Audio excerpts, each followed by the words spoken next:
Okay, we'll go ahead and get started.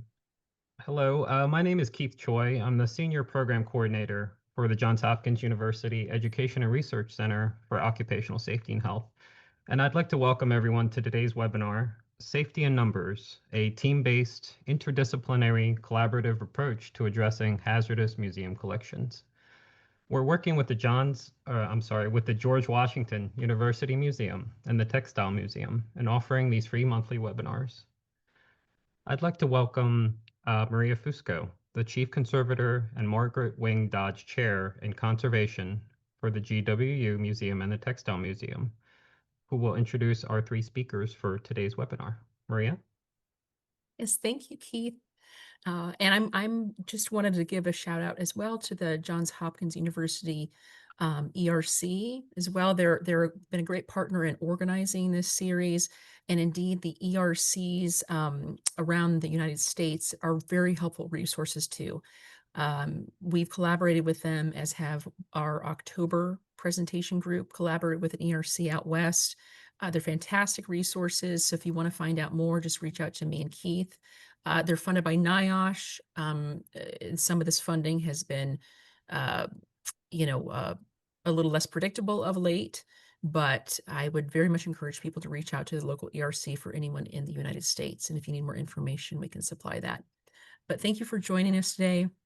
We've been very pleased that people have been interested in the series, and we have today our second presentation of the series and a very exciting group. I'm excited to hear the presentation as well. Very brief background on the series. It started out from our group in our museum trying to increase our safety practice relevant to pesticide residues and collections. And as we were researching how to approach things, how to test, and how to move beyond testing, we began working with occupational and environmental health and safety professionals. That led us to meet others as well, and led me to Holly Cusack McVeigh, who's one of our presenters today. So in essence, the presentation series is aimed to look at groups that are looking at risk relevant to historical collections, looking to test these collections potentially, but move beyond that as well, how to take testing data and move to the next stage. And that next stage is different for everybody. But we wanted to provide case studies just to kind of show people different ways people have taken these approaches. So today our presenters will introduce themselves more fulsomely, but Holly Cusack McVeigh is joining us from Indiana University, Indianapolis. Sarah Halter is joining us from the Indiana Medical History Museum, and Dr. Mark Wilson is joining us from Purdue University. So I will turn things over to them and let them get started.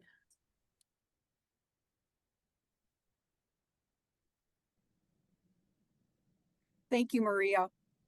Hello, everyone. My name is Holly Cusack McVeigh. I am a professor of anthropology and museum studies at Indiana University, Indianapolis. I also hold appointments as a public scholar of collections and community curation, and as a professor of Native American and Indigenous studies. My research, centered in social justice, focuses on cultural heritage, collections, repatriation, and toxic heritage. I've worked in the museum and the cultural heritage fields for decades, supporting Native American and also Indigenous communities in places as diverse as Alaska, the continental United States, Canada, Haiti, New Zealand, Peru, and South Africa. Hi, I'm Sarah Halter. I'm a medical historian, museum professional, and the executive director of the Indiana Medical History Museum in Indianapolis. We are on the grounds of the former Central State Hospital here in town. I also serve on a number of academic and civic boards, including the Southern Association for the History of Medicine and Science, the John Shaw Billings Society for the History of Medicine at Indiana University Medical School, the Center for Ray Bradbury Studies at Indiana University, Indianapolis, and Youth Enhancement and Training Initiative, YETI. I'm also past president of the Association of Indiana Museums and past vice president of the League of Women Voters of Indianapolis. Hello, my name is Mark Wilson. I'm a clinical assistant professor of occupational, environmental, and biomedical health sciences at Purdue University. I also serve as the lead faculty for the biomedical health sciences program within our School of Health Sciences. My research interests include psychosocial factors, the workplace, as well as ergonomics.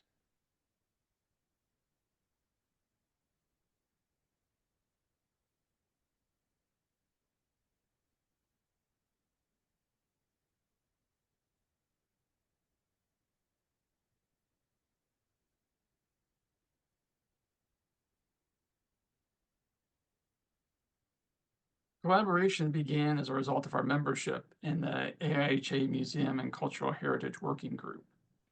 Our mission is to create a forum that brings together occupational health and safety professionals with conservation and collection care professionals in order to effectively address risk management needs by sharing combined knowledge and existing practices.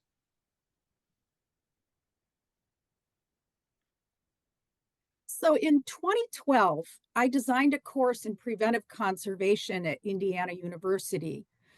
Preventive conservation as the broadest technique by which preservation of museum objects and collections is achieved.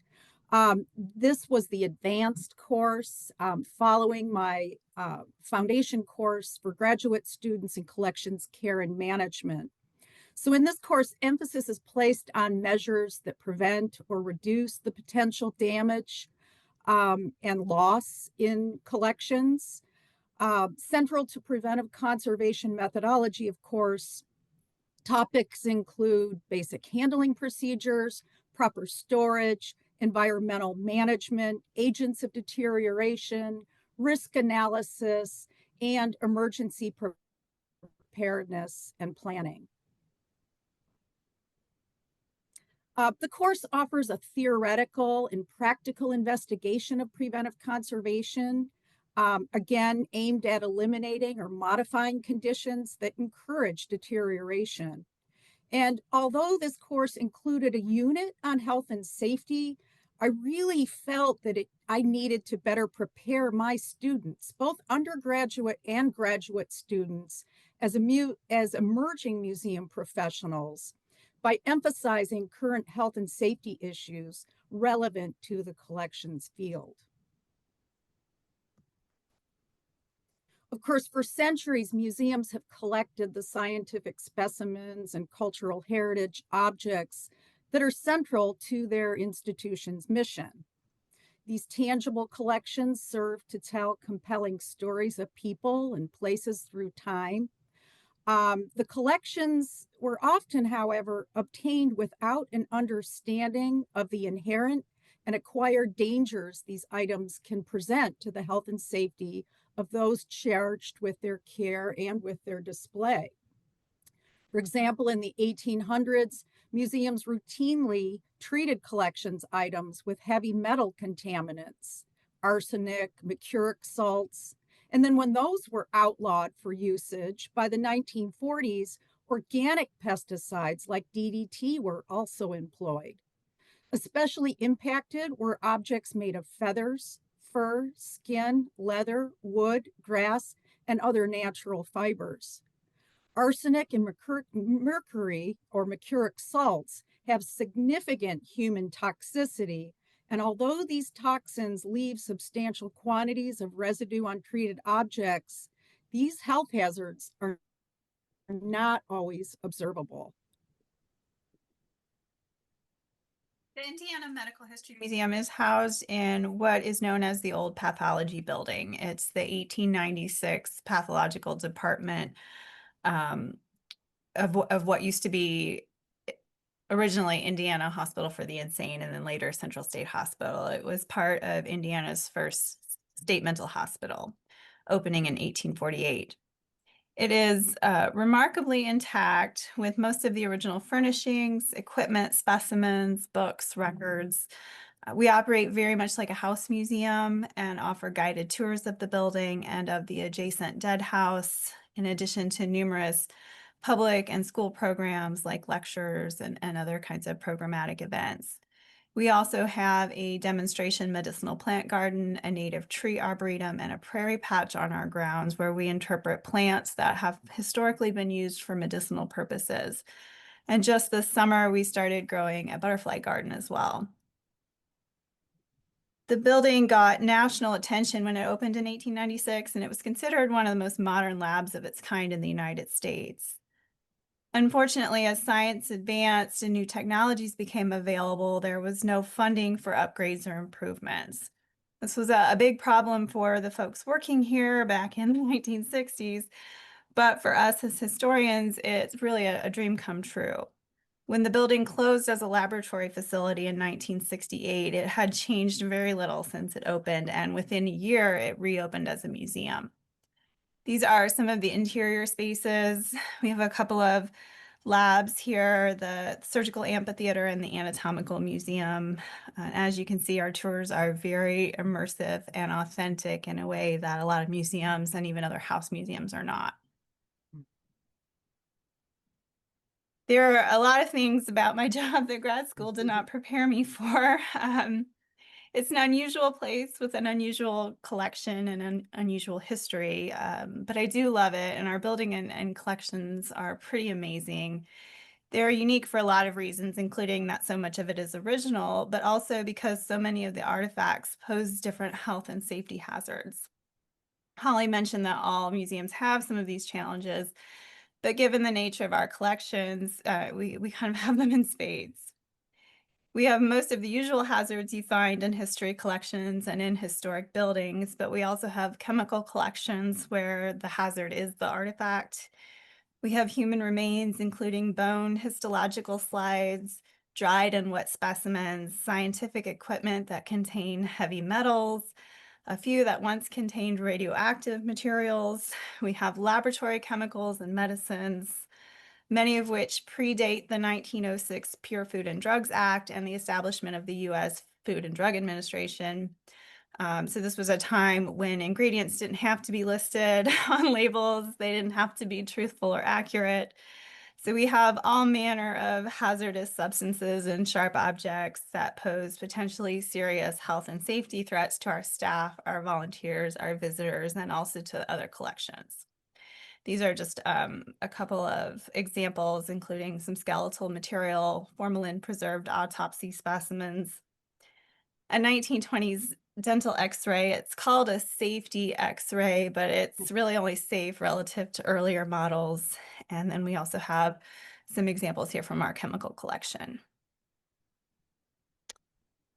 The chemical collection was analyzed many years ago, and some things that were then deemed too dangerous were deaccessioned and properly disposed of by our friends at the Indiana State Health Department and the chemistry department at what is now Indiana University, Indianapolis. But this was a few years before I came along as a museum studies grad student in the spring and summer of 2007. The process before had not been well documented. We don't know how thorough they were. We don't know why some of the decisions were made. A lot of things have been added to the collection since then as well, and sometimes containers lose their integrity and chemical shenanigans can ensue. So you can see here a bottle of copper sulfate, the blue one. It was once a brown liquid, but as air and moisture leaked into the jar, the copper sulfate crystallized and expanded until it broke out of the glass jar that it was in. So it's kind of collections gone wrong, but it's also beautiful chemistry. The whole project was pretty daunting and overwhelming. We wanted to take a closer look, though, at these collections to learn what the dangers were, how we can address them, to maintain a healthy and safe environment for everyone, as well as for the collections themselves. But there was a lot we needed and a lot we needed to know, and we really had no idea where to start. We needed to know what we have. We needed a thorough inventory of the chemical collection, and not just the list of bottles that we had previously, but information about what they really contain, what specific hazards they pose, and what special storage or display requirements they have. I was also curious about how these chemicals age and whether the way we handle older chemicals might be different than how new chemicals would be handled in a laboratory setting today. We needed to start developing policies and procedures related to storage, access, conservation, and handling of these and other hazardous materials in the collection, including addressing such concerns both in our collections policy and the disaster preparedness plan. We needed to more thoroughly identify what other hazards there are. I'm always learning new and terrifying things about silica and mercury dripping out of historic mirrors and poisonous book covers. So, what else do we have that we need to address that's not even on our radar yet? And most importantly, we needed, and the museum field needs, guidance and training to recognize and properly address all of these things safely and thoroughly. There isn't much published about practical issues related to hazards in museum collections. It is starting to change in recent years. There's a ton about managing specimens and chemicals in laboratory settings, but those don't translate well to museum work, especially small museums with limited space and limited resources. In 2019, a graduate student from Indiana University, Indianapolis, Jim Fuller, did his required internship at the Indiana Medical History Museum. He surveyed a number of other museums about whether they had specific policy documents or standard operating procedures related to care of hazards in the collections. The number of respondents who indicated that they have assessed their collections and worked to identify hazardous compounds and mitigate those hazards was pretty high.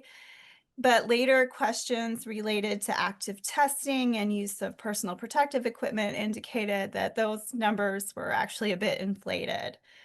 Most responded that they do actively promote the use of personal protective equipment and have procedures for handling hazards, but very few had formal policies or procedural documents in writing for guidance. Or if they did, the staff that we spoke to weren't aware of them, which defeats the point of having them.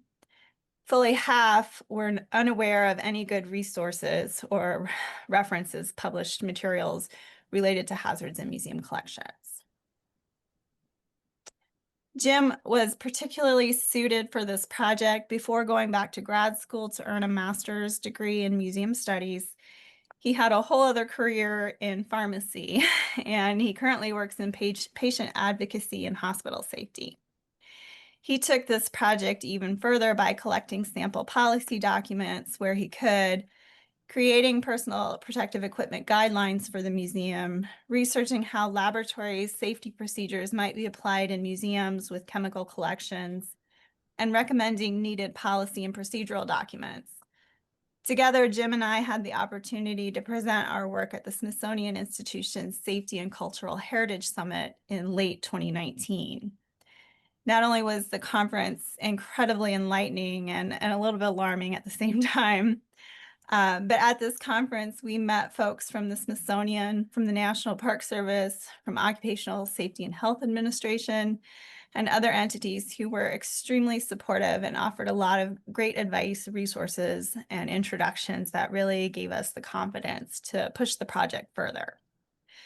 So we wanted to make sure that what we learned from the project is available to other museums and museum professionals who, like us, feel that there was very little guidance and few resources for addressing these issues.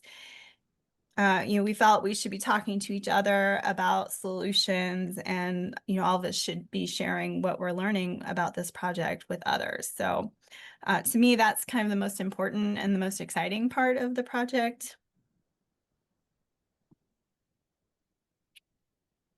So building off this work, in 2021, we submitted a grant proposal aimed at educating small museums to the potential dangers of toxins in collections, with an emphasis on human health risks in a museum context.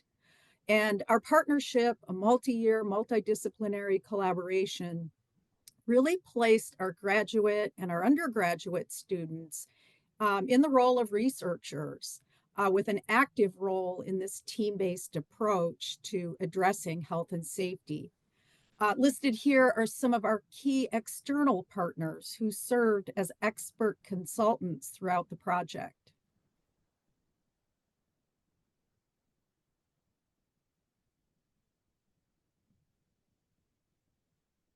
Our collaboration began back in 2020, 2021 with addressing concerns of mold exposure. Our OEHS students delivered a presentation, you can see here in the picture on the left, to students in the Museum Studies program, where we discussed the hazards of mold exposure.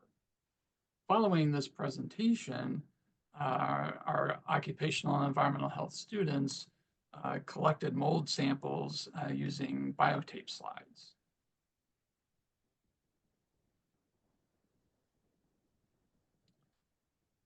The collaboration then progressed from there to a semester-long project involving a safety management course.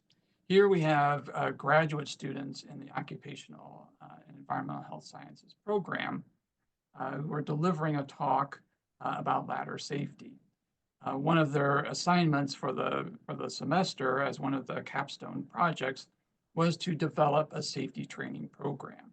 And so in collaboration with Holly and the museum, we decided on ladder safety as the topic that we wanted to focus on. And so each student was assigned a particular topic within ladder safety. You can see, knowledge about what the types of ladders are, procedures for climbing ladders, what's the importance of ladder safety, how to set up and store a ladder, and how to inspect a ladder prior to each use. So each student delivered their portion of that talk, and they also developed questions for a quiz that was administered before and after the talk. And we found, as you can see on the bottom left panel, that there was an increase in knowledge gained by the museum studies students for each topic within ladder safety.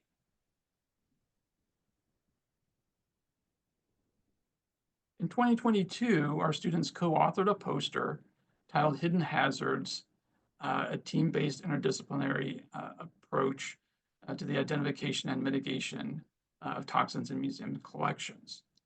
On this collaborative project, we won a bronze Best in Show from the American Industrial Hygiene Association Best Student Research Poster, from the AIHA Museum and Cultural Heritage Industry Working Group, Best Poster from the Exposure Assessment Strategies Committee, and also Best Poster from the National Aerosol Technology Committee.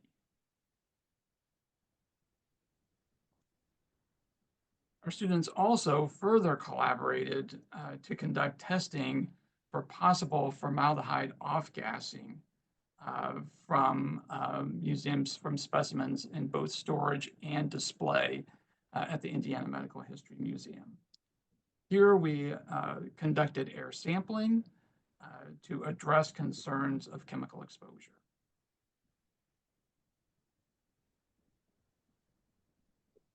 In the second year of the project, we received additional funding from Indiana University. This student team conducted research on mystery chemicals and created a very comprehensive inventory of the Indiana Medical History Museum chemical collection. The students worked to address all of the questions we had above about the nature, special needs, and hazardous potential in the collections. The inventory also has photos, descriptions, locations, and all of the usual fields, but it contains, in addition to that, lists of contents and ingredients. It flags bottles that require special monitoring, and it has notes about any special storage requirements or questions that we still need answers to. It also links to the material safety data sheets. So they've done all of this and collected, in some cases, created additional resources about the chemical collections in the care. Two of our grad students, Elise Doherty and Shelby Riley, presented their work at the Association of Midwest Museums conference held here in Indianapolis the summer after their projects were completed. Elise and I gave a paper about the project and how it evolved and Elise's experience. And Shelby, who you can see here next to her poster, entered the poster on her work developing spill prevention response materials for the museum.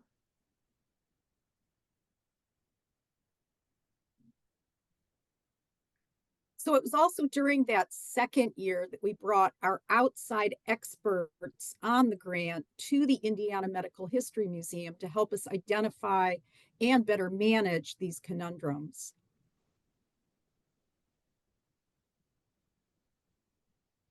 The project has given us the opportunity to meet with experts in different areas to learn more about the specific hazards in our collections. Oops, sorry, I advanced too soon. And to begin to address some of the issues that mitigate some of the risks involved. These consultations are so important because we are historians and museum professionals and archivists with no particular training in identifying these hazards or dealing with them. We know enough to harbor vague fears of them, but in consulting with the experts, we learn exactly what the hazards are, and in some cases what they're not, which is just as important, and also why they're problematic. And then together we can decide how best to proceed. How can we preserve, store, and sometimes make accessible these collections while keeping our staff, volunteers, visitors, and our building and other collections safe? If we can't with some things, how do we properly and safely deaccession and dispose of them? So these are some of the questions that we were struggling with before. And it is important for us to preserve these collections if we can do it safely. People have often asked us why we don't just get rid of everything. But, not just to have and hoard for the sake of having them, but it's also important for us to make them available when they can help in modern scientific research. And in recent years, we've been able to participate in a number of such projects because of the unique nature of the collection. And I'll just talk about two briefly here. First, Indiana University School of Medicine was beginning a study looking for genetic markers for schizophrenia. And we were able to provide small samples from preserved autopsy specimens, as well as the autopsy and other records related to each specimen for them to use in that study by comparing them to modern samples. And when the Art Museum here in Indianapolis, Newfields, was looking for historic chemical pigments to use in work they were doing with an international team looking for ways to identify fraudulent artwork based on the chemical makeup of the paints, we were able to supply them with a very hard to find sample of Congo red from the time period they were looking for. This is a dye which had been used in the histological lab in our building to stain tissue for microscopic slides. In addition to projects like these, learning about the chemicals through the research our students did has allowed us in several cases to help other museums that are trying to learn about pieces in their own collections.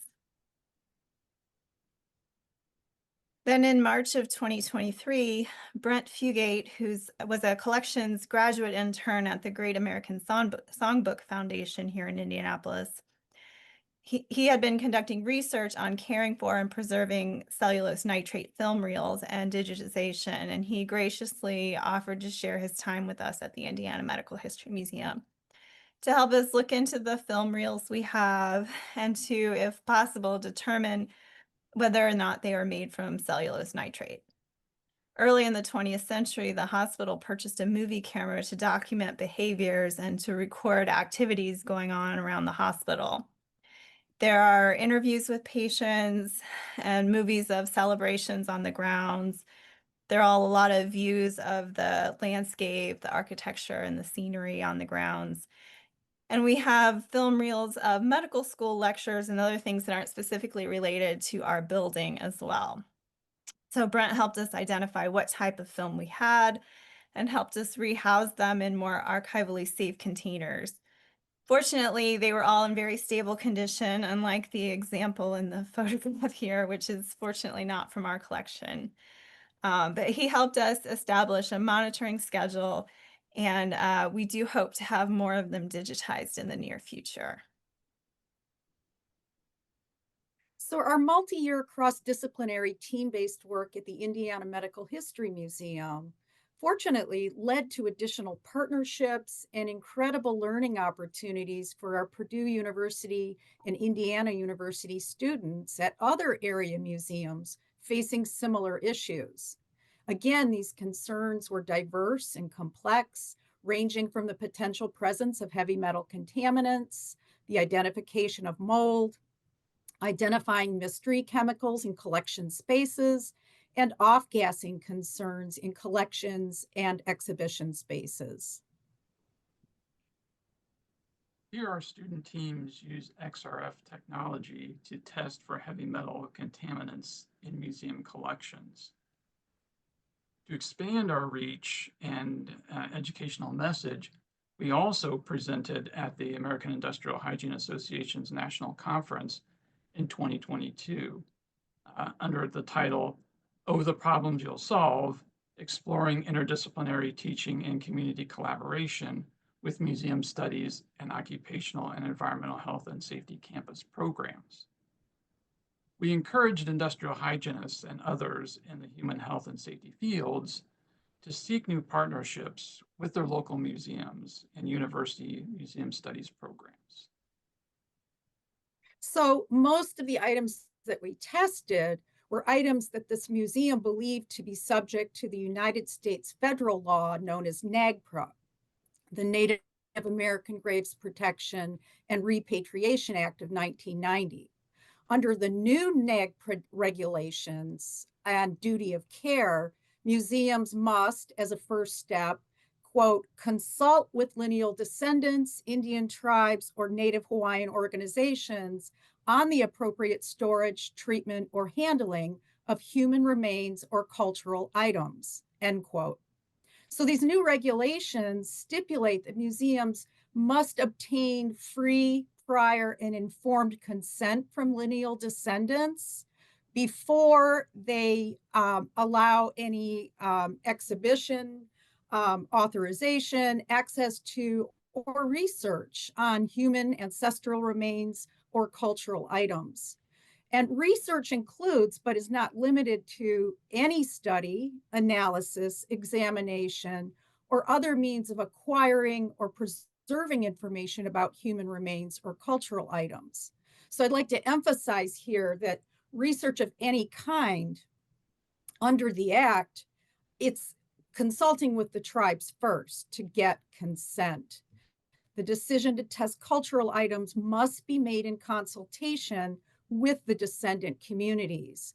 So in this case, we had consulted with tribes in the Great Plains region before conducting any non-invasive testing on the items we suspected may have been chemically treated years before to prevent pest infestation and permanent damage.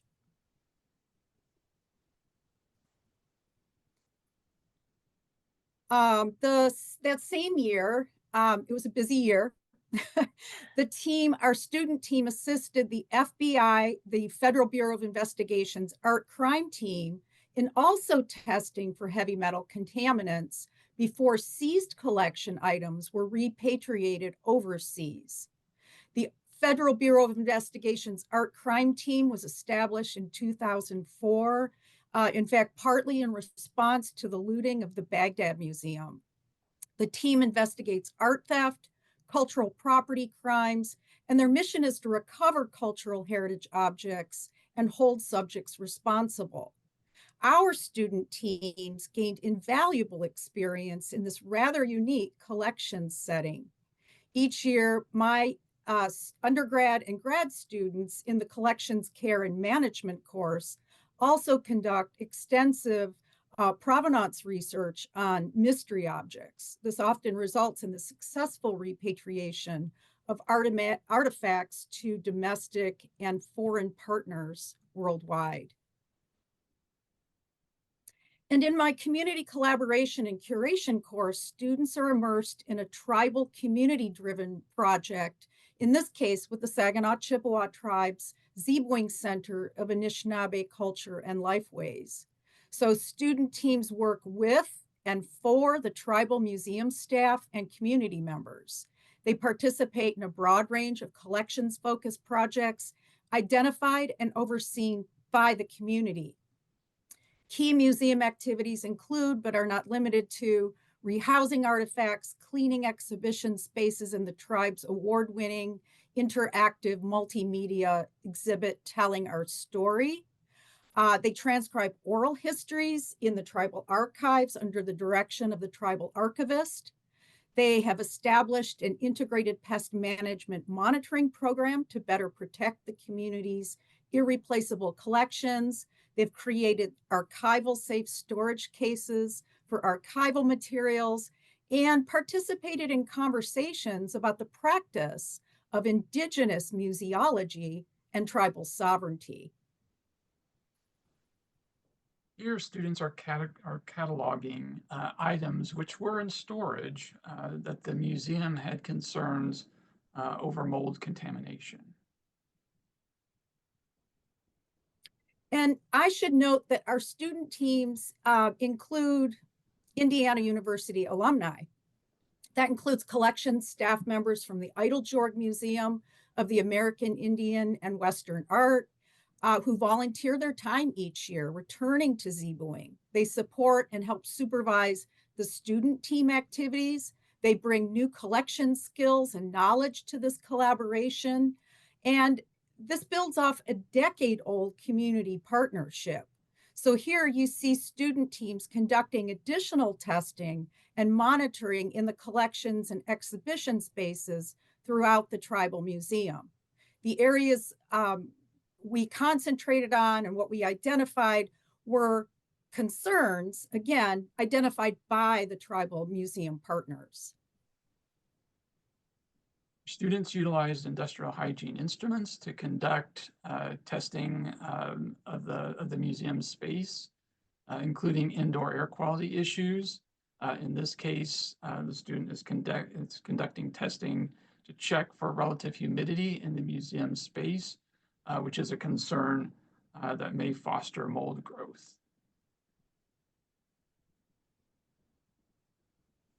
In May of 2023, Kareth Koss-Schrager, head of conservation at the 9/11 Memorial and Museum in New York City, came out to the Indiana Medical History Museum to do a public talk on hidden hazards in historic houses and collections. While she was there, we did a walkthrough to identify hazards in our collections. Before she arrived, we completed 4 sections of her Historic House Hazards Self-Assessment Survey. It's a mouthful to say, but it was a very important tool for us. We completed the sections on chemical hazards and collections hazards in particular. Then we did a walkthrough with Kareth throughout the whole building and talked about some of the concerns that we had identified, and also got feedback from her about things that she was able to spot that we had missed. We learned so much from this walkthrough and have identified a couple of new components for future work on this ongoing project. The public talk was also wonderful. We had both in-person and virtual audiences with many members of the interested public, as well as students and museum professionals from other Indy area museums. And we had virtual attendees from as far away as Alaska. Then in September of 2023, we brought conservator Anna Fowler out for 3 days of consultation on our pharmaceuticals collection. So we had done the laboratory chemicals previously, but we also have a large collection of medications, vaccines, serums, patent medicines, and things like that. So this was in preparation for the next round of inventory. We had identified thousands of pieces in the pharmaceutical collection, which is not original to the building and not on permanent public display. Before we started the inventory on these materials, we wanted help identifying and pulling things that were potentially more hazardous or that needed to be separated from the rest of the collections for various reasons. This was also an opportunity for the students to observe and learn from Anna while she was here, and she helped us prep the pharmaceutical collections for inventory. We began that full inventory last year, and the work continues now. because these tend to be newer compounds, the background research has been a little bit easier as there are more documents and publications available to help identify contents, but it is still slow going. During our consultations with Anna, she was also able to help us with very specific information about what chemicals or types of chemicals might need to be stored either together or apart, or what might need to be in a fire safe, and also which we might consider deaccessioning altogether. Anna was also kind enough to give a talk during her time in Indianapolis so that the students in both programs we worked with, as well as museum professionals in the area, had the opportunity to hear about her work and ask questions. So all of this is ongoing. There's so much that we have yet to learn and so much to still do. But the way this project has grown and evolved over recent years really has built our confidence. We always knew these collections were problematic. I think my predecessors had a lot of fear of finding out how big the issue might really be, fear of biting off more than we could chew, fear of losing the collection, fear of bad public relations. All of these things. It's a huge can of worms that a lot of folks thought was too big for us to tackle. But what we found was that with the right partners, things could be broken into smaller, more manageable chunks. And we found a true partnership with Indiana University's Indianapolis campus and Purdue University, especially with Holly and Mark. It really has been a mutually beneficial partnership in which we're all learning and contributing. And that's not something that we have experienced with every university partnership. Yeah, and in closing, the three of us would like to encourage you to consider ways that we can synergize our work across disciplines and across international borders. These kinds of collaborations do take more time, absolutely. But these relationships and partnerships, both planned and unexpected, can lead to beneficial outcomes for all partners. And we hope that the strategies and, yes, experiments that we've shared today with all of you will help you envision new ways to collaborate with partners to solve these kinds of collections conundrums. Thank you for joining us today.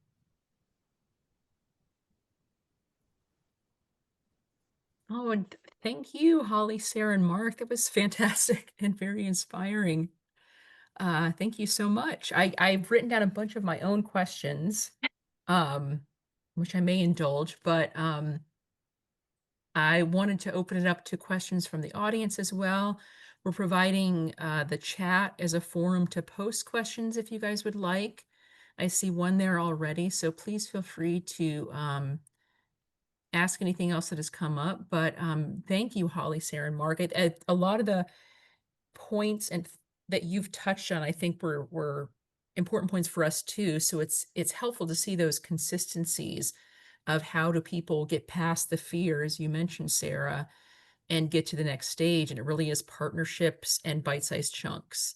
It's just making the next right decision, then the next one, then the next one, and not letting fear incapacitate you, which is, and it's based fear, concern in the risks, concern in protecting your institution, concern in protecting your staff. So there is a lot to contend with there and shoulder there. So I see some questions popping up. I'll ask these, and folks, anyone that's posted them, feel free after I've read it out loud to chime in if you want to add anything or if I said anything wrong. I've got some questions too I could ask if we have any time. First question is from Emma Schaap at the Rijksmuseum, referencing, I think, one of the earlier slides in the first or second kind of dive into the medical museum where the students were inventorying and coming up with, SDS sheets linked and whatnot. The question is, in what kind of software system is the information regarding ingredients and safety hazards of objects stored? It's just an Excel spreadsheet. It's a massive Excel spreadsheet, but it's just an Excel spreadsheet at this point. Those work well. Excel is, yeah, Excel is Excel for a reason. Do you have just fields like different columns for different Mhm. sort of, I guess, active links to STS sheets? And do you remember what some of the fields are that you've captured? I mean, it's kind of the typical, object description, accession number, things like that. It has a field for any text on the labels. It has a field for resources that we use to identify the contents for a lot of those older medications and chemicals, and even some of the newer chemicals, we found that it was hard to tell what was in it because, scientists would have like their own special recipe for this or that. So, like they weren't always things that were like mass produced and purchased. So we had to do a lot of historical research, and in some cases some testing to figure out what was in them. We went through like patent documents and old medical books that had like recommendations and things like that happened to list ingredients. There were a lot of different kinds of resources that we used to compile that, and those links are in the document as well. It also has some information about the like if names changed over time. There's some of that in there, notes about sort of the evolution of different products, and then information about the hazards, what the specific hazards are. For some things, it's totally fine as long as nobody ever opens the drawer. For other things, like it's not safe to put it on a shelf next to this, but it's okay next to this. So information like that as well, and it's searchable, which is the nice thing, and that's how we've been able to use it when we get phone calls from other museums who have these kinds of things in their collection. Why should they do all of the research when we've already done it, right? So we can look things up and give them the information that we have. And if we've consulted with anyone on it, that information is in the spreadsheet as well. We have some good friends at IU, Indianapolis, and various campuses, in chemistry, radiology, the med school, like all these different departments where we contact folks sometimes. And so if we've consulted with anyone, that information and their contact information is in there as well. It's fantastic. Yeah, once you get started, it's your collection seems to have an endless land of questions, so to speak. It'd be a fascinating collection to work with, certainly. Um, Another question that has come up um, from Orion Giles: what was the most unexpected place you discovered a hazard or potential for hazard? I I think think, for me, Sarah, oh, go ahead. I was just going to say, Sarah, I think, for me, it was the pharmaceutical collection was particularly challenging. But I think I'll let you address the specifics of the amphitheater space, for example. Well, I was going to go a different direction. We expected hazards everywhere. Like we thought everything was going to kill us. Like so the most surprising thing for me were the areas that were not concerning. It turned out we have a skeleton, for example, that hangs in one of our cabinets in the anatomical museum. And it's, from a time where it could very likely have been cured with arsenic. And so we just like never opened the door. We always assumed it was terrible. And when Mark came out with his XRF gun and tested it, what we found was that actually there's more arsenic in the cabinet itself than there is in the skeleton. And so it was actually not something that we needed to be concerned about. And so that was what surprised me the most, because I expected, death and chaos everywhere. There does seem to be that wave that you ride of when you start looking into these things, of this generalized background fear in the back of your head, which you just kind of ignore and move on. And then when you start looking, a tendency almost to panic, and there's hazards everywhere. And what we found is at least I can only speak for myself, my concerns have lessened a lot now that we've looked at everything.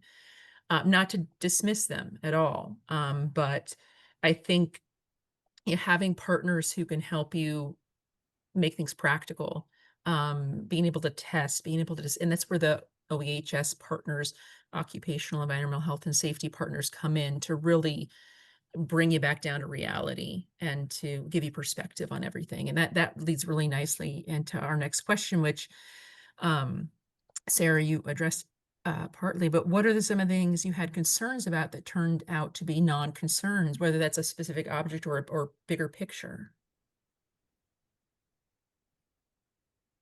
You know, Holly or Mark, do you want to shot at that?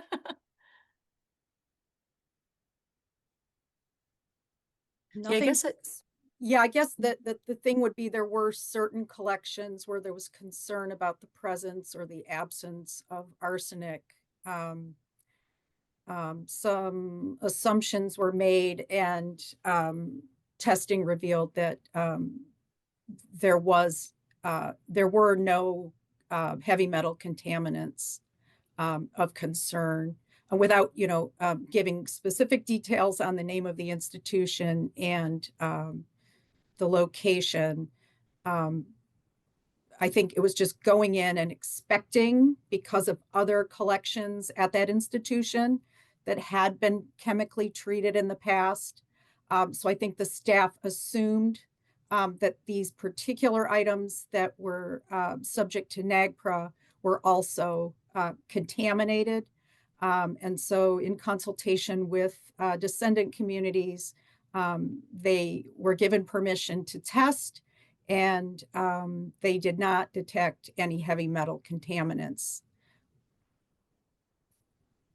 Mark or Sarah, do you have any other examples? I would just echo Sarah's example of looking at the skeleton and kind of the surprise that we found. And when we tested the skeleton, we tested multiple places on the skeleton as lead might be able to, and arsenic might tend to collect in certain areas, and we found that it wasn't as much of a concern as initially we had feared. We did have one other thing in our collection that this actually predates this project, and it was actually before I was the director of the museum as well. But we had a gentleman came in and pulled a necklace out of his pocket, and he said it was a radium necklace that he found in a dumpster behind a hospital in 1946 or something like that. He had apparently been carrying it around with him for years, and it ended up in the collection. I don't know all of the details because, again, I wasn't the director at the time, but we had very real concerns. There were a lot of those kinds of products that were just sort of scams. They didn't actually contain radiation. So we hoped it was something like that, but we weren't really sure. And so our friends in radiology at IU came out, and they said it actually had it was less radioactive than a banana, I think is what they said. So that one turned out okay too. yeah, I'm curious, Sarah, have you seen within your staff and volunteers, do you get a sense people feel a little more, I want to say in control of the risk, but to have a calmer understanding and an informed understanding at this point? Yeah, I mean, I definitely think, like, for a lot of things, we try to keep most people away from stuff. Like with the skeleton in the cabinet, no one was allowed to open the door. For example, we had a lot of things in storage, and so I think with the volunteers, I don't know that I think they understood the risks. There were a lot of discussions about things and discussions about safety, but I don't think they were nearly as concerned as the staff and our board were. But I do think we all feel like we have like a better handle on things now. Like just identifying what the hazards really are is huge in terms of, like, motivating you to go on, but also providing some relief from that fear. And so I think we all feel like we're better positioned to address things now and less afraid to find answers. Yes, thank you. That's great to hear. We have kind of a second question as a follow-up to an earlier one about the data that the students collected into the Excel sheet, has that been migrated into a collections database? Or Holly and Mark, in the groups you've worked with at other sites, how do they manage information transfer in the museum database so Yeah, that things so are in one spot? yeah, so I believe in this case, the two fellows, the research fellows that I had working for Sarah, that information was then moved into Past Perfect. Is that correct, Sarah? No, we would like to have it in the collections database, but anyone here who's worked with Past Perfect knows that it's not always ideal. So uh, there's some information that's been transferred to that, but the bulk of it isn't, because Past Perfect just isn't really set up for that. And so we right now mostly just use the spreadsheet.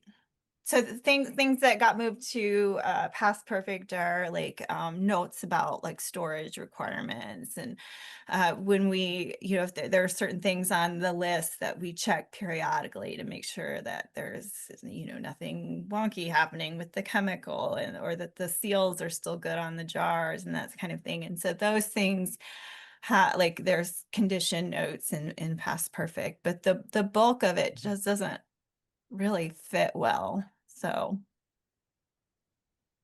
Yeah, and it's a very good question to ask, and it's not even just an administrative one. And it's a whole subsection of any safety effort you have is, okay, we've got all this information, where do we put it so that people in 10 years can find it? And it's not an easy answer to that question. Oftentimes we wrestled with that a little bit too within our collections database, where and how to store this information, how to store it in a standard way, how to make it evergreen. And yeah, they're not easy questions to answer.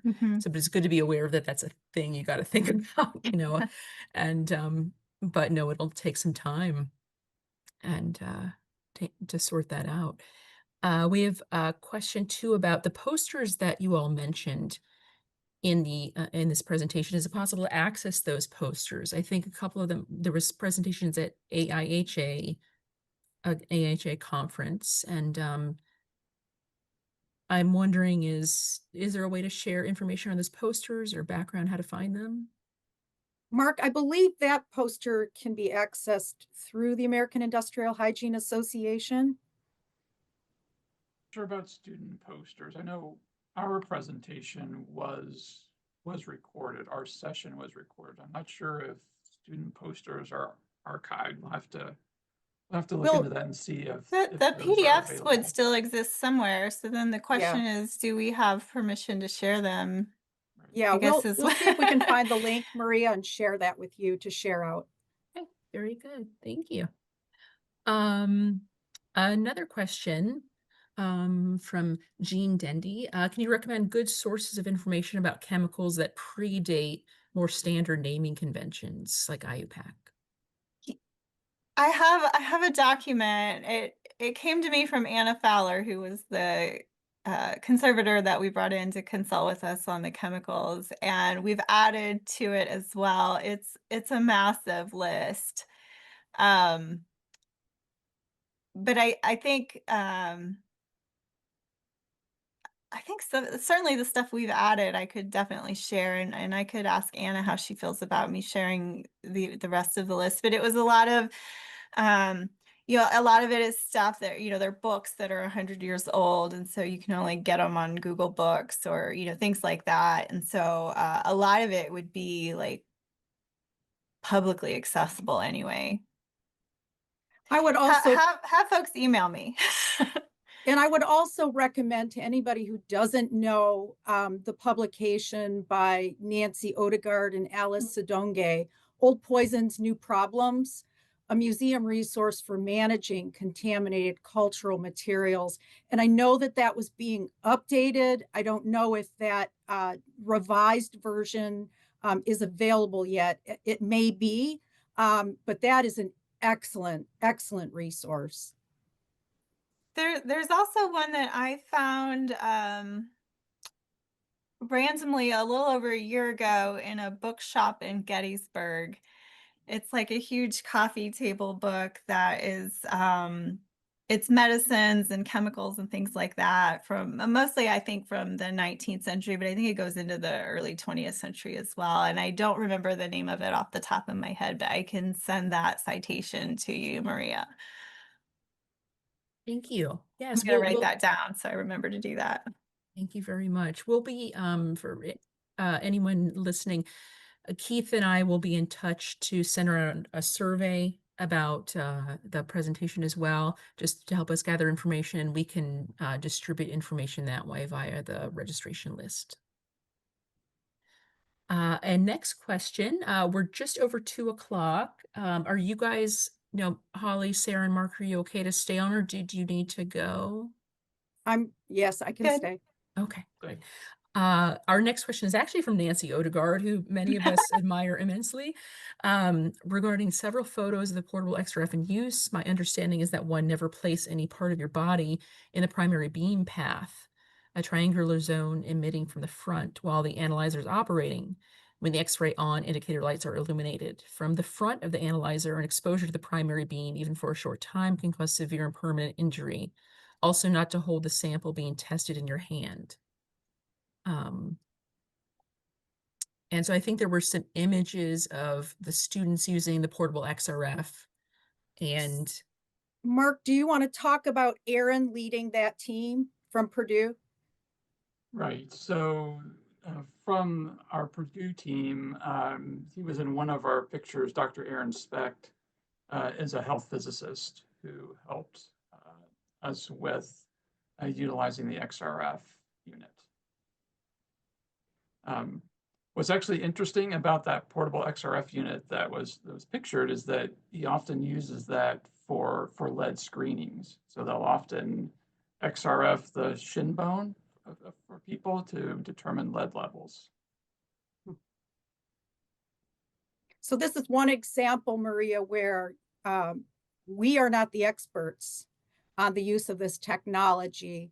And that's where we recognize the problem, but we don't have the technology, the skills, the knowledge to properly address the issues. And so we look to teams and we look to scientists that can be brought in to support these parts of this multi-year collaboration. yeah. And there are actually different levels of XRF, which Dr. Specht has access to. That's kind of on the lower end of the XRF, the handheld unit. He has benchtop XRF units that are much more powerful and have a much better resolution than the portable units. And I guess your students, I'm sure, are, I mean, at our university, we have to take university safety training before we can use our portable XRF. We all wear ring badges and the clip dosimeter badges as well. Correct. There's a mandatory training that's required for the students who are using the XRF, right? Very good. Next question is, are there any legal limitations relating to historical medicines? There are certain substances that have to be sort of registered. There are also rules about like how many locked doors have to be between people and the substance and things like that. There are also some, like, occasionally things where depending on when it was produced, it may or may not be illegal to have it. I think the whale oil was an example of that, where we had to do quite a bit of research figuring out when it had been acquired, when it was produced, to figure out whether we were even allowed to have it. It was one of those kind of found in collections things, and we weren't sure where it came from, like how it entered the museum, but we were able to find out a lot about its manufacture. And so that was another example. Yeah, and I would just add from a training perspective, so bringing in trained conservators like Kareth and Anna, there were places where they identified heightened concerns. And so Sarah and I made the decision not to put our graduate teams in those locations So there were situations where we discovered things that we didn't expect. And so after they identified those as areas of concern, then we did not assign students to those areas. Yeah, that was a question I had through the presentation was, students are such great resources they have dedicated time to look at these questions that staff may not. But you also, to be responsible for them, you need to have a certain amount of knowledge already so you can responsibly supervise. And that's a delicate balance of knowing enough to get them started, knowing you're not orienting them in an unsafe direction, because they are going to find out information you don't know either. So Right. it's I'd imagine you're going by feel to some degree. Well, and that's why it was critical to have trained conservators Yeah. in every phase of the project advising Yeah. us.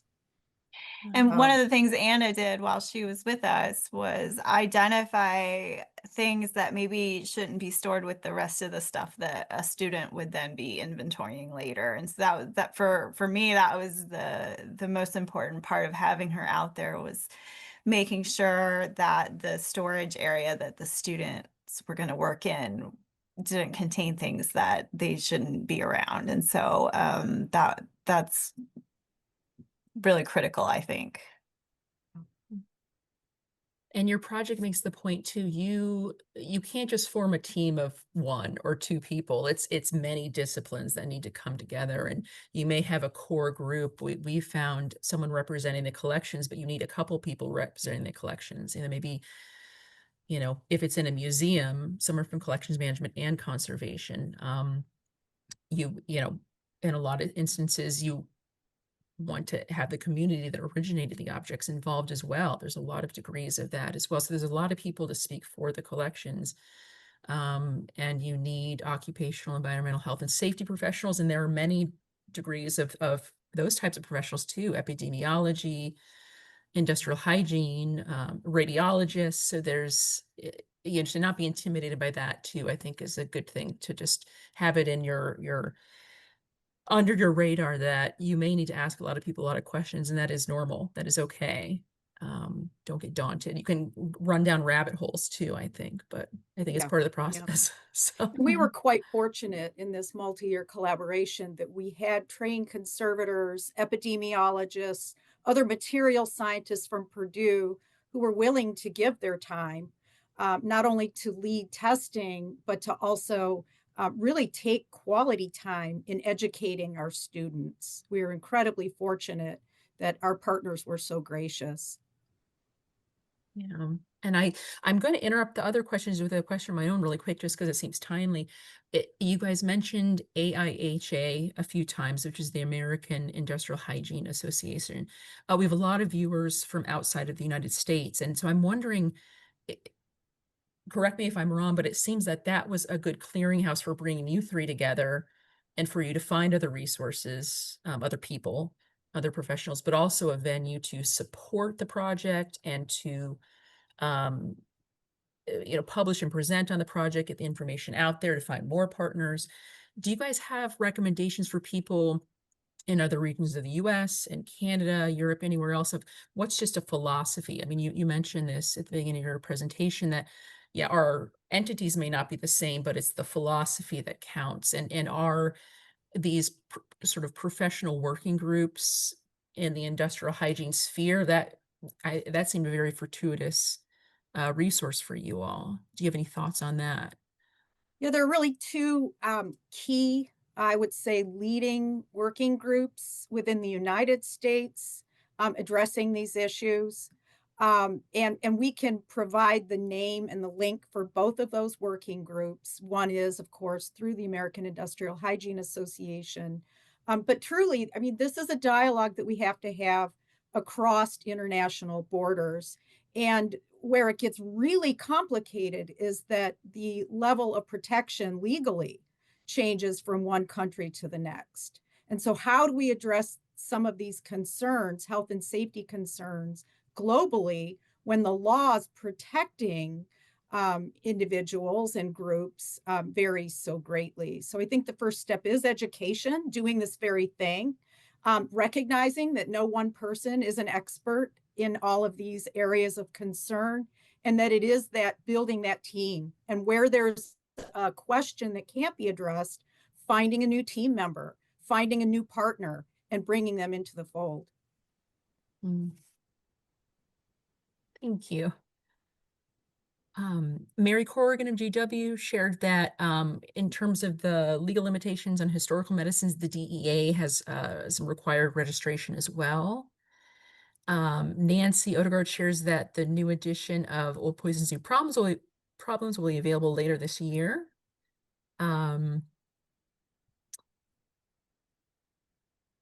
Let's see. And then Nancy shares again, the XRF manufacturer or product rep should offer a safety course. Students at their university in Arizona must take the course. Yeah.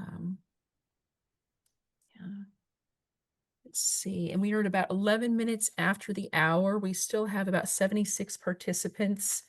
I have a couple of questions. Are you guys game to stick around a couple of minutes longer? Sure. I was wondering, you mentioned the grant funding for your project. Was that from AIHA as well? Actually, we received multiple grants. So I will talk about the one that was through the Office of the Vice Chancellor for Research to establish these year-long fellowships for graduate students to work under Sarah. And then Mark, maybe you can talk a little bit about some of our other external funding.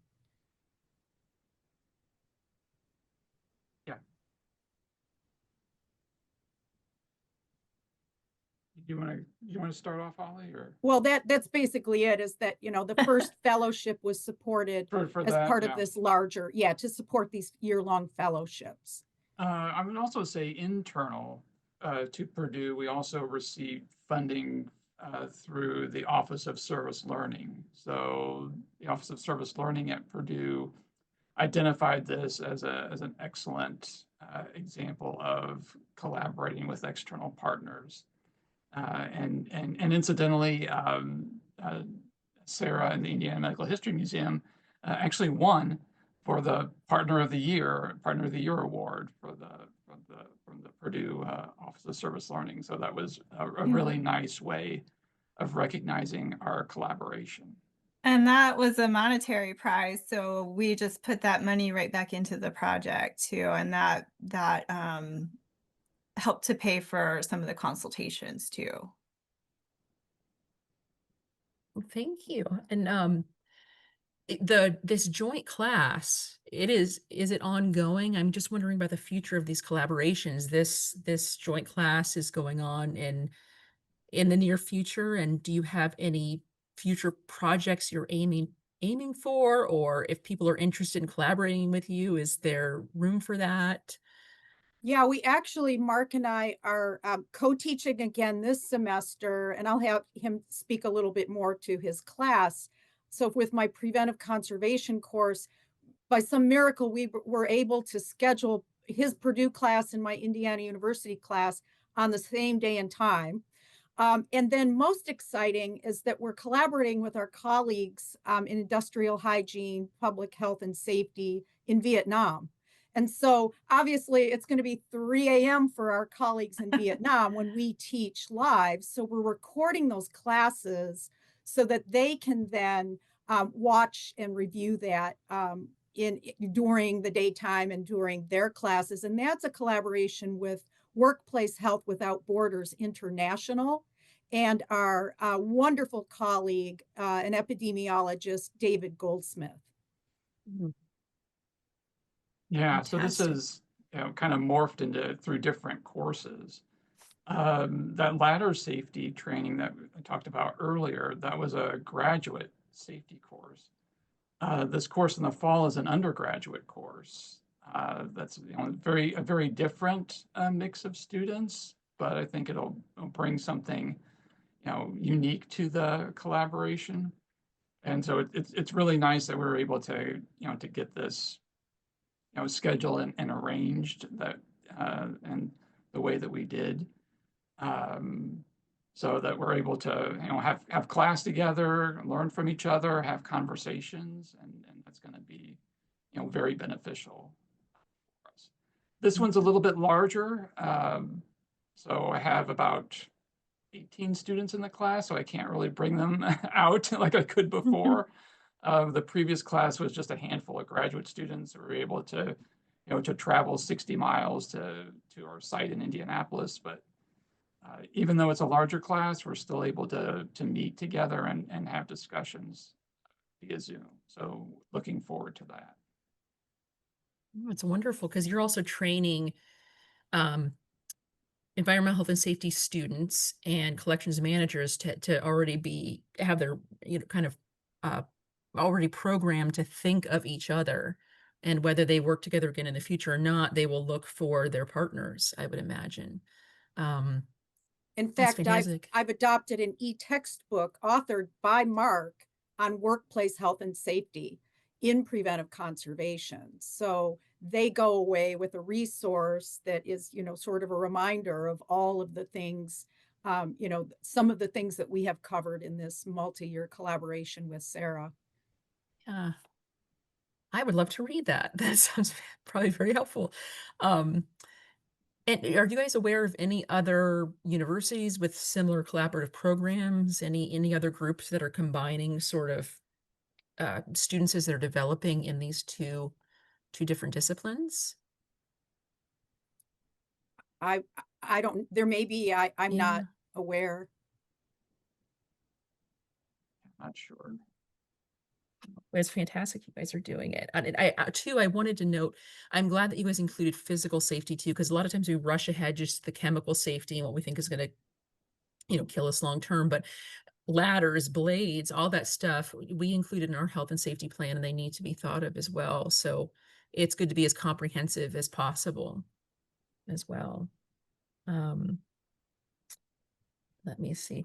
I like Jim Fuller's survey as well. That was very interesting. And just helpful because it really did bring home the point that many of us know already is being aware that there is a hazard is one stage, identifying the hazards and either through testing or just identifying what they are through research is another stage, but it's really hard to get past that to the next stage, which is what do I do with this data and how do I inform my staff and what PPE need to wear, how to work. What was the scope of the places he polled? Was it sort of in a certain region of the US? Was it, I'm just curious about that. I think all of them were in the United States, but kind of spread out. It's been a while, so I don't remember specifically. Yeah, I don't either. That But was pre-pandemic. Yeah. He did. I think he was trying to get at different kinds of museums, large and small. Yeah. No, that was a really effective way just to quantify where many of us are at, and that there's reasons why many of us are at that stage too. Because, I think partnerships too within your institution are important, because what this project made me more sensitive to is just the fact that, I'm a conservator. I have interest in looking at these objects and determining any safety risk. But there are other people in my museum who have, other concerns. There's liability, there's communication, there's public perception. Those concerns are very real too, and I need to not dismiss them. So I think I've thought of it as this ever expanding like sphere of partnerships, and you really do need to listen before you speak.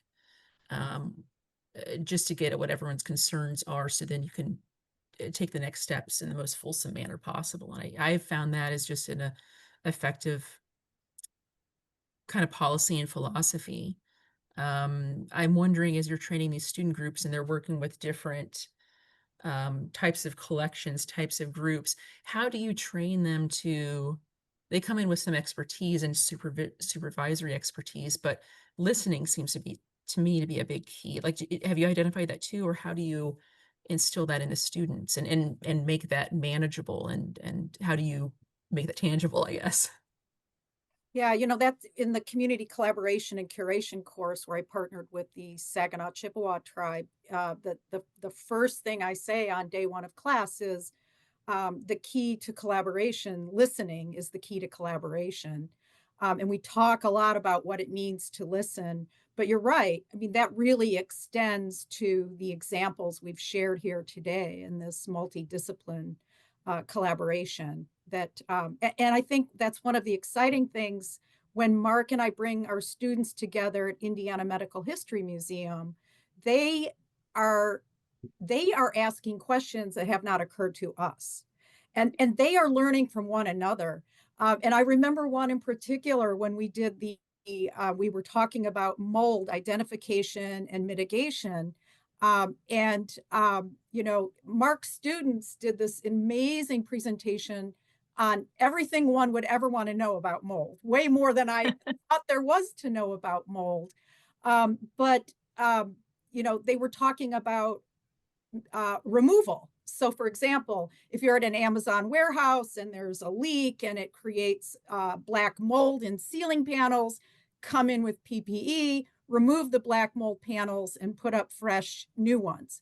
And of course, my museum studies students with an emphasis on collections say, wait a minute, we can't do that with one-of-the-kind objects. So some interesting dialogue between the students where they were really learning from one another, but really, kind of pushing the discussion about, how do we bring our fields together to address these challenges and really sort of honor the skills and the theory that we've, been given in the classroom.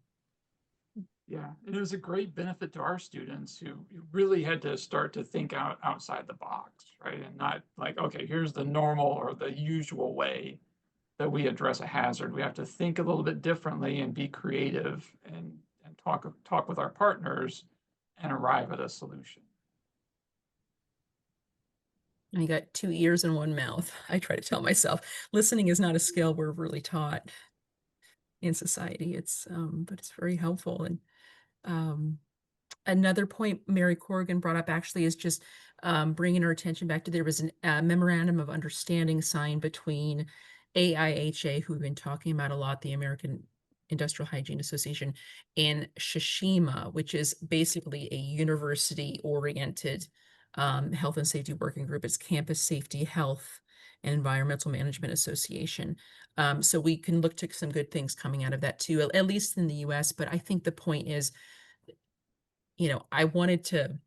I worked hard to advertise this internationally because the chemistry is the same, the biology is the same of the humans working with this. The laws are different, but the needs are the same. The needs are the same. Absolutely. And a law doesn't need to tell you to have your staff wear PPE, you know what I mean? It may need to, but you can meet that threshold on your own too. So that's what I'm hoping is just to hear others' solutions and share what we've learned the hard way and save some people some time and effort. So I know we're And something 23. I didn't mention specifically in the presentation was that we did consult with our university environmental health and safety office, and they were very, very nice and very kind and worked with us. They were happy to work with us with any questions that we had or any training that the students need. So that's also a key partnership in this piece as well. Thank you for mentioning that. Yes, because they contain a wealth of knowledge and really can give a lot of perspective as well. And it's good to know that even you, Mark, as a professional in this field, even you found help from them as well. I think it's and I would say too, we found the same resources in our university. We're lucky now to be part of a university, but at least in the US, and I would think this would be replicatable everywhere, in other places, hopefully, is that, maybe your local health authority or a regional health authority or a national or federal level health authority might offer help. We went to a free consultation service at our state level, but I would think if these things are offered in the United States, which is often not, we aren't the reputation for being maybe the most safety-oriented culture in the world. Hopefully, in other countries, there might be something equivalent or even more substantial.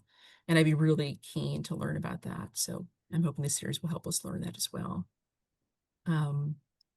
We're at 2:25 almost, and Keith, I should have asked you if you were okay to hang out for a little bit too. I'm sorry. Oh, no, it's fine. I may wrap up here unless there's any other points, Holly, Sarah, Mark, you want to bring up, or anyone else has any questions.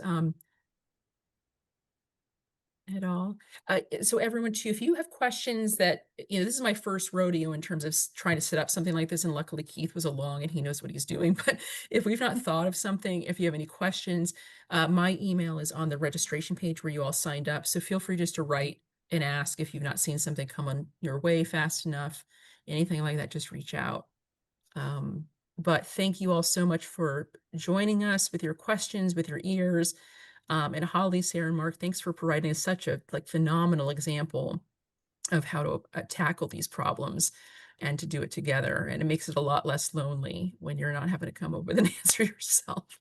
And, it's a group approach. And thank you, Maria and Keith, for today. Yeah, thank you. Thank you. You're welcome. Yeah. Well, everyone take care out there, and those participants still with us, you should hear from us with a little more information in a survey. Thanks everyone for joining.